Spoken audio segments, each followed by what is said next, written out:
ಪತ್ರಿಕಾಗೋಷ್ಠಿಯಲ್ಲಿ ಜಿಲ್ಲಾ ಅಧ್ಯಕ್ಷರಾದ ಅನಿಲ್ ಅವರಿದ್ದಾರೆ,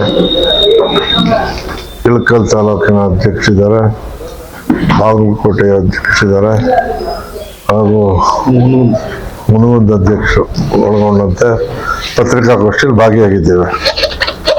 ಮಾಧ್ಯಮದ ಗೆಳೆಯರೇ, ನಾನು ಬಂದ ವಿಶೇಷತೆ ಏನು, ರಾಜ್ಯದಲ್ಲಿ ಗ್ಯಾರಂಟಿ ಯೋಜನೆಗಳು ಪ್ರಾರಂಭ ಆಗಿ 3 ವರ್ಷ ಅತ್ಯುತ್ತಮವಾಗಿ ಜನರ ಭಾವನೆಗೆ ಸ್ಪಂದಿಸಿ 1,40,000 ಕೋಟಿ ರೂಪಾಯಿಗಳು ನೇರವಾಗಿ ಜನರಿಗೆ DBT ಮೂಲಕ ತಲುಪಿಸಿರ್ತಕ್ಕಂಥದ್ದಕ್ಕೆ ಅಂತಾರಾಷ್ಟ್ರೀಯ ಮಟ್ಟದಲ್ಲಿ, ರಾಷ್ಟ್ರೀಯ ಮಟ್ಟದಲ್ಲಿ ಇದಕ್ಕೆ ಬಹಳ ಉತ್ತಮವಾದಂಥ ಪ್ರತಿಕ್ರಿಯೆ ಬಂದಿದೆ. ಅದರಲ್ಲೂ ಮಹಿಳೆಯರ ಸಬಲೀಕರಣ ಬಾಯಲ್ಲೆಲ್ಲ ಕಾರ್ಯರೂಪದಲ್ಲಿ ತಂದಂಥ ಕೀರ್ತಿ ಮೊನ್ನೆ ಸಿದ್ದರಾಮಯ್ಯನವ್ರಿಗೆ ಮತ್ತು DK ಶಿವಕುಮಾರ್ ಅವರಿಗೆ ಮತ್ತು ಕಾಂಗ್ರೆಸ್ ಪಕ್ಷದ ಹಿರಿಯ ನಾಯಕರಿಗೆ ತಲುಪುತ್ತೆ. ಚುನಾವಣೆಗೆ ಮೊದಲು ನಾವು ಕೊಟ್ಟಂಥ ಭರವಸೆಯನ್ನು ನುಡಿದಂತೆ ನಡೆದ ಸರ್ಕಾರ ಇವತ್ತು ಅದನ್ನು ಯಶಸ್ವಿಯಾಗಿ ನಡೆಸ್ಕೊಂಡು ಬಂದಿದ್ದೇವೆ. ಇದರ ಉಪಯೋಗವನ್ನು ಮಹಿಳೆಯರು ಪಡೆದು ಇವತ್ತು ಅನೇಕ ಸಕ್ಸಸ್ ಸ್ಟೋರೀಸ್ ಇರ್ತೇವೆ ನಾವು. ಅವುಗಳಲ್ಲಿ ಕೆಲವರು ಬಳೆ ಅಂಗಡಿ ಇಟ್ಟಿದ್ದಾರೆ, ಕೆಲವರು ಹಪ್ಪಳ ಮತ್ತು ರೊಟ್ಟಿ ಅಂಗಡಿ ಮಾಡಿ ಜೀವನ ಬೆಂಗಳೂರು ತಂದು ಮಾರುವಂಥವ್ರಿದ್ದಾರೆ, ಈ ಕಡೆಯವರು ಬೋರ್ವೆಲ್ ಹಾಕ್ಕೊಂಡಿದ್ದಾರೆ, ಮಕ್ಕಳು ವಿದ್ಯಾಭ್ಯಾಸ ಮಾಡಿಸಿದ್ದಾರೆ. ಇದು ಕೆಲವರಂತೂ ಒಟ್ಟಿಗೆ ಸೇರಿ ದೇವಸ್ಥಾನಕ್ಕೆ ದೇವರಿಗೆ ಒಡವೆ ಮಾಡಿಸ್ಕೊಟ್ಟಿದ್ದಾರೆ, ಸಾಮೂಹಿಕವಾಗಿ ಲೈಬ್ರರಿ ತೆಗೆದಿದ್ದಾರೆ. ಇವೆಲ್ಲವೂ ಕೂಡ ಜಾಗತಿಕ ಜೀವನದಲ್ಲಿ ಜನತೆ ಮಾಡಿರ್ತಕ್ಕಂಥ ಕೆಲಸ. ಇದನ್ನು ಅಂತಾರಾಷ್ಟ್ರೀಯ ಮಟ್ಟದಲ್ಲೂ ಖ್ಯಾತಿಯಾಗಿದೆ. ಅರ್ಥಶಾಸ್ತ್ರಜ್ಞರು ಎಲ್ಲರೂ ಕೂಡ ಇದು ಒಳ್ಳೆ ಕೆಲಸ, ಇದರಿಂದ ಮಹಿಳೆಯರ ಸಬಲೀಕರಣ ಆಗಿದೆ ಅಂತಕ್ಕಂಥದ್ದನ್ನು ಒಪ್ಕೊಂಡಿದ್ದಾರೆ. ವಿಶ್ವಸಂಸ್ಥೆಯ ಪ್ರಧಾನ ಕಾರ್ಯದರ್ಶಿ ಫಿಲಾಮಿನಾ ಯಾಂಗ್ ಕೂಡ ಬಂದಂಥ ಸಂದರ್ಭದಲ್ಲಿ ಇದು ಸಮಾಜದ ಚಿಂತನೆ, ಬಸವಣ್ಣವ್ರ ಕಾಲದಿಂದ ಕನಕದಾಸರು ಏನು ಬಸವ, ಬುದ್ಧ, ಅಂಬೇಡ್ಕರ್ ಅಂತ ಹೇಳ್ತೀವೋ ಆ ಇದರಲ್ಲಿ ಸಂವಿಧಾನದ ಅಡಿಯಲ್ಲಿ ಶೋಷಿತ ಸಮಾಜಕ್ಕೆ ಸಹಾಯ ಆಗಬೇಕು ಅನ್ನೋ ದೃಷ್ಟಿಯಲ್ಲಿ ನಡೆದಂಥ ಈ ಕಾರ್ಯಕ್ರಮ ಯಶಸ್ವಿಯಾಗಿದೆ. ನಾವು ಪ್ರಾರಂಭ ಮಾಡಿದಾಗ ಇದು ನಡೆಯಲ್ಲ, ಇದು ಕೊಡಲ್ಲ, ಸರ್ಕಾರ ದಿವಾಳಿ ಆಗುತ್ತೆ ಅಂತ ಘೋಷಣೆ ಮಾಡಿದವರು, ಬಿಟ್ಟಿ ಭಾಗ್ಯ ಅಂತ ಹೇಳಿ ಜನ ಬೇರೆ ಪಕ್ಷದವರು ಇದರಿಂದ ಅವರು ಜಾರಿ ಮಾಡೋಕ್ಕೆ ಪ್ರಯತ್ನ ಮಾಡಿದ್ರು. ಆದರೆ ಮಹಾರಾಷ್ಟ್ರ ಶುರು ಮಾಡಿದ್ರು ನಿಂತೋಯ್ತು, ಮಧ್ಯಪ್ರದೇಶ ಶುರು ಮಾಡಿದ್ರು ನಿಂತೋಯ್ತು, ಹರಿಯಾಣ ಮಾಡಿದ್ರು ನಿಂತೋಯ್ತು, ರಾಜಸ್ಥಾನ ಮಾಡಿದ್ರು ನಿಂತೋಯ್ತು.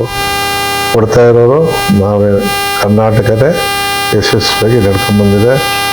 ಏನು ಅದರಲ್ಲೇ ಸ್ವಲ್ಪ ಪರಿಸ್ಥಿತಿ ನಿಲ್ಲಿಸೋದು, ಗ್ಯಾರಂಟಿ ನಿಲ್ಲಿಸೋದಿಲ್ಲ, ಕೇವಲ ಪರಿಷ್ಕರಣೆ. ಈಗ ಆಗಬೇಕು ಬೇಡ ನನ್ನ ಪ್ರಶ್ನೆ ಏನಕ್ಕೆ ಆಗ್ಬೋದು ಸರ್. ಏಕೆ ಅಂದರೆ ಅನರ್ಹರಿಗೆ ಹೋಗೋದು, ಸತ್ತೋರ್ ಖಾತೆಗೆ ಬ್ಯಾಂಕಲ್ಲಿ ಬಿದ್ದಿರೋದು ಅದೆಲ್ಲ ತಪ್ಪಲ್ರಿ. ಆಮೇಲೆ ಒಂದೇ ಮನೆಯ ಖಾತೆ ವಿದ್ಯುತ್ ಶಕ್ತಿಯನ್ನು ಮಿಸ್ಯೂಸ್ ಮಾಡೋದು, ಆಹಾರ ಪದ್ಧತಿಯಲ್ಲಿ, ಆಮೇಲೆ ಕಳ್ಳತನದಲ್ಲಿ ಲಾರಿಗಟ್ಟಲೆ ಅಕ್ಕಿ ಓಡ್ತಾ ಇದೆ, ಅದನ್ನು ಸರಿಯಾದ ರೀತಿಯಲ್ಲಿ ಕಂಟ್ರೋಲ್ ಮಾಡಿ ಅದನ್ನು ತಡೆ ಹಿಡಿದು ಸ್ಟಾಕ್ ವೆರಿಫಿಕೇಷನ್ ಸರಿಯಾಗಿ ಮಾಡ್ತಾರೆ. ಅಕ್ಕಿ ಉಳಿದಿರೋದನ್ನ ಗೌರ್ಮೆಂಟ್ ತಗೊಳ್ಳಿ. ಅದನ್ನು ಬಿಟ್ಟು ಕಾಲ್ಸಂತೆಯಲ್ಲಿ ಮಾಡೋದೇ ಆದರೆ ನೋಡ್ತಾನೆ ಇರ್ತೀವಿ. ಒಂದೋ ಎರಡೋ ಎಲ್ಲೋ ಒಂದು ಕಳಿಸ್ತೀವಿ. ನಿಮ್ಮ ಕರ್ನಾಟಕದಲ್ಲೇ ಬಾಗಲಕೋಟೆಯಲ್ಲಿ ಆಯಿತು ಅಂತಂದ್ರೆ ಅದು ನಿಲ್ಲಿಸ್ಬೇಕಾದ್ರೆ ನಮ್ಮ ಕರ್ತವ್ಯ ಎಲ್ಲ ಅದನ್ನು ಕಾರ್ಯಕ್ರಮ ಮಾಡಿ. ಸರ್, ಇದು ಮನೆ ಮನೆಗೆ ಭೇಟಿ ನೀಡುವುದು ಪರಿಷ್ಕರಣೆ ಎಂದಿನಿಂದ ಪ್ರಾರಂಭ ಆಗೋದು ಸರ್? 4 ದಿವಸ ಆಗಿದೆ ಚರ್ಚೆ ತಯಾರು ಮಾಡ್ಕೊಳ್ತೀನಿ. ಎಲ್ಲ ತಿಳಿಸಿದ್ದಾರೆ, ಸಂಬಂಧಪಟ್ಟ ಮಂತ್ರಿಗಳು ತಿಳಿಸಿದ್ದಾರೆ. ಜೊತೆಗೆ ನಾನು ನೇರವಾಗಿ ಆಯಾ ಈಗ ನಮ್ಮಲ್ಲಿ ಹೇಗಿದೆ ಸಿಸ್ಟಮು, ಜಿಲ್ಲೆಯಲ್ಲಿ CEO ಲೈಸನ್ ಆಫೀಸರ್, ತಾಲೂಕಿನಲ್ಲಿ EO ಲೈಸನ್ ಆಫೀಸರ್, ನಮ್ಮ ಸಮಿತಿ ಎಲ್ಲರೂ ಬೇಕಿದ್ದಾರೆ. ನಮ್ಮ ಒಂದೊಂದು ಕಮಿಟಿಲಿ 14 ಜನ ಇದ್ದಾರೆ, ಇನ್ನೂ 5 ಜನ ಆಗ್ತೀವಿ ಅಂತ ಚರ್ಚೆ ಆಗಿದೆ. ಎಲ್ಲ ಕೊಟ್ಟು ಜೊತೆಗೆ ಇವನ್ನೆಲ್ಲ ಇಟ್ಕೊಂಡು ಪರಿಷ್ಕರಣೆ ಮಾಡ್ತೀವಿ. ಪರಿಷ್ಕರಣೆ ಸಮಯದಲ್ಲೂ ನಿಲ್ಲಿಸಲ್ಲ, ತಪ್ಪು ಕಂಡು ಬಂದಲ್ಲಿ ಮಾತ್ರ ನಿಲ್ಲಿಸುತ್ತೆ. ಸರಿ ತಪ್ಪು ಅನ್ನೋದನ್ನ ಜನ ಜಿಲ್ಲೆಗಳೆಲ್ಲ ಮೊದಲು ಚುನಾವಣೆ ಬಂದಿರೋದು ನಿಲ್ಲಿಸ್ತಾರೆ. 31 ಜಿಲ್ಲೆಯಲ್ಲಿ 26 ಜಿಲ್ಲೆ ಸುತ್ತಿದ್ದಾರೆ.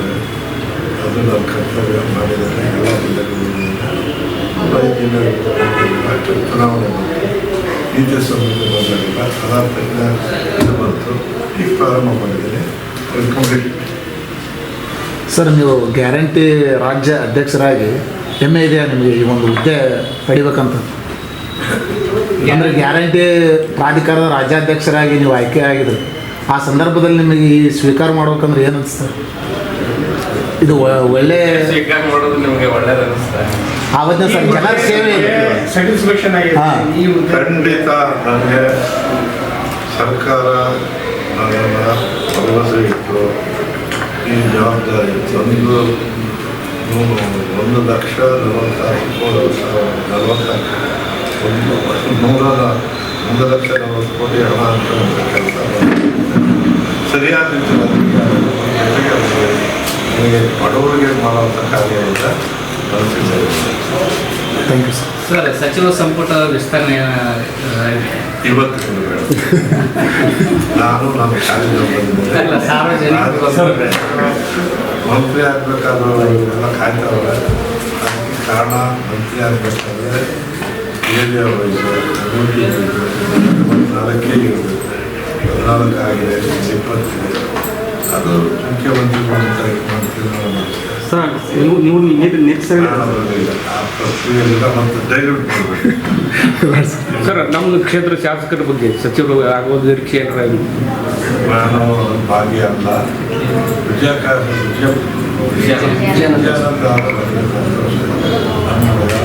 ತಂದೆ ಜೊತೆ ಕೆಲಸ ಮಾಡಿದ್ದೀನಿ. ನನಗೆಲ್ಲರೂ ಒಂದೇ. ನನಗೆ ಈ ಕಾರ್ಯ ಯಶಸ್ವಿ ಮಾಡೋಕ್ಕೆ ಸಹಕಾರ ಕೊಟ್ಟರೆ ಸಾಕು. ಸರ್, ಸಚಿವರಾಗೋದು MLA ಆಗೋದು. ಸರ್ ಸಚಿವರಾಗಲಿ ಅಂತ ಆಶಿಸ್ತೇನೆ. ಸರ್, ನೀವು ಹಿರಿಯರಿದ್ದೀರಿ, ನಿಮಗೂ ಕೂಡ ಈ ಸಲ ಸಚಿವ ಸ್ಥಾನ ಸಿಗುತ್ತೆ ಸರ್? ಹಾಂ? ನೀವು ಕೂಡ 2 ಬಾರಿ ಸಚಿವರಾಗಿರಿ ಸರ್. ಈ ಬಾರಿ ಮತ್ತೆ ಸಚಿವ ಸ್ಥಾನ ಸಿಗುತ್ತೆ? 3 ಬಾರಿ. ಇದಕ್ಕೆ ಒಂದು ನಾನು ಸೋನಿಯಾ ಗಾಂಧಿ ಅಲ್ಲ, ಸೋನಿಯಾ ಗಾಂಧಿ ಅವರಿಗೆ ಇಡೀ ಪಾತ್ರದಲ್ಲಿ ಪ್ರಧಾನಿ ಪಟ್ಟ ಬಂದಾಗ ನನಗೆ ಬೇಡ ಅರ್ಥಶಾಸ್ತ್ರಜ್ಞರಾದಂಥ ಇವರು ಕೊಡಿ ಅಂತ ಹೇಳಿ ನಮ್ಮ ಕೊಡಿ ಅಂತ ಹೇಳೋದು ನಾನು ಕರೆದು ಕೊಟ್ಟರೆ ಖಂಡಿತ ಮಾಡ್ತೇನೆ. ನಾನು ದುಮ್ಮಾಲು ಬಿದ್ದೋಗೋ ವ್ಯಕ್ತಿ ಅಲ್ಲ. ನಾನು ದೇವರಾಜ ಸರ್ಕಾರದಿಂದ ವಿದ್ಯಾರ್ಥಿ ನಾಯಕರಾಗಿ ಇವತ್ತಿನವರೆಗೂ ಪಕ್ಷ ನಿಷ್ಠೆಯಿಂದ ಕೆಲಸ ಮಾಡಿದ್ದೀನಿ.